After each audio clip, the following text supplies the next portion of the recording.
యేసు 40 రోజులు ఉపవాసం ఎందుకు చేశాడు? బైబిల్ ఏం చెబుతుందో చూద్దాము. మత్తయి 4:2 ప్రకారం యేసు 40 దినములు 40 రాత్రులు ఉపవాసం ఉన్నారు. బైబిల్ ప్రకారం 40 సంఖ్యకు ఒక ప్రాముఖ్యత ఉంది. ఇది పరీక్షాకాలం, ఇది సిద్ధత కాలం, అనగా ప్రిపరేషన్ టైం. ఇది దేవుని పని మొదలయ్యే ముందు సమయం.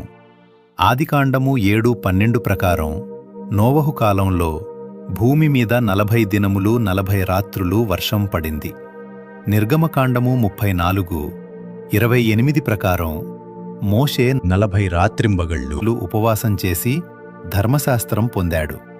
1వ రాజులు 19:8 ప్రకారం ఏలీయా 40 రాత్రింబగళ్ళు నడిచి దేవుని స్వరం విన్నాడు. సంఖ్యాకాండము 14:33 ప్రకారం ఇశ్రాయేలు 40 సంవత్సరాలు అరణ్యంలో పరీక్షించబడ్డారు. అలాగే యేసు కూడా తన సేవ ప్రారంభించే ముందు అరణ్యంలో పరీక్షను ఎదుర్కొన్నాడు. బైబిల్ ప్రకారం 40 రోజులు అంటే దేవుడు ఏదైనా కొత్త పని ప్రారంభించే ముందు జరిగే పరీక్ష మరియు సిద్ధత కాలం, అనగా ప్రిపరేషన్ టైం. వీడియో